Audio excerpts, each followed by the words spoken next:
Good morning and welcome everyone to our Ashworth Wealth weekly webinar. We are grateful that each of you have joined us today, and especially the new people from Ashworth Wealth that have not been part of these before. We welcome you as well. We're going to jump right in. We've got a little bit of, we're going to be talking about inflation and just what happened last year and where we're at this year. The bottom line is that last year, all of the talk that we had for everything that was happening was when was inflation going to peak? When was it going to start coming down? And then how quickly is it going to start coming down? As we can see from this chart, headline inflation has been coming down pretty consistently ever since June of last year. It's the services sectors, which is something that is a little bit more sticky.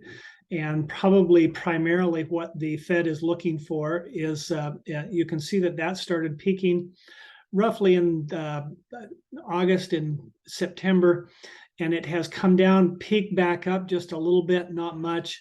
But our anticipation is, and the Fed's anticipation is that these are really good signs. Inflation seems to have peaked. Inflation seems to be getting under control, which is very good news for investments and for the marketplace and where we're at right now. It's going to take a little bit of time for us to get where we need to be. Barring any shocks that may happen in the economy that are unforeseen, we anticipate that this will continue to decline. As we've been listening to Fed speak, they are going to more than likely increase interest rates again in February, but it will be at a slower pace than what they have done previously. Previously, they've done 75 basis points increase, and it looks like and they reduced that down to 50 basis points. It looks like that they're going to reduce that down in February down to 25 basis points or 0.25%. Now, I want to take just a minute and explain why that's so important. Because in reality, inflation really is a big, we need a little bit of inflation in our economy. We just don't need a whole lot. And here's the reason behind that.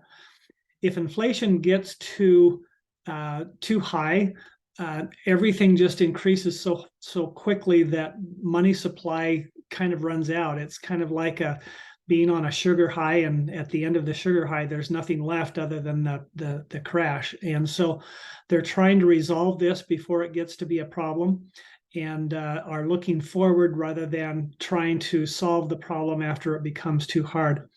And the reason that interest rates become so prominent in this process is because interest rates act, for all intents and purposes, like a sponge. If interest rates are very low and people can borrow at a very, very low rate, many more people go out and borrow, including corporations, borrowing for homes, borrowing for other things, that consumer goods, borrowing for equipment in corporations.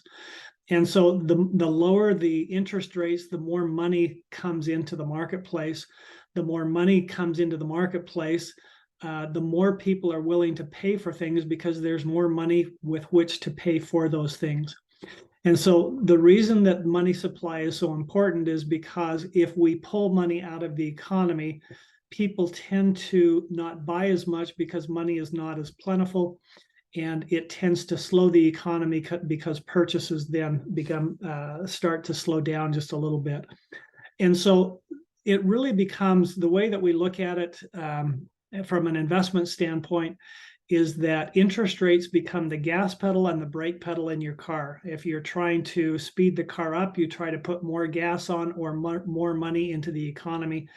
If you're trying to slow the economy down, you try to tap the brake or take money out of the economy in order to slow the growth of the economy. So that's kind of a nutshell of what we're trying to accomplish with this.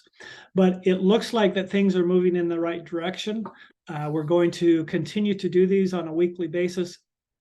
We apologize, we haven't been regular yet this year just because of the change in the merger and with Ashworth Wealth. We've been having a little bit of a time getting compliance and all of the pieces on board so that we can continue to do these things. But it looks like that we're good to go. Looks like that we're going to be able to continue to do these on a regular basis, and we are grateful for all of you that tune in with us. With that, thank you so much, and we will catch you next week on our next edition of Weekly Market Update. Thank you again.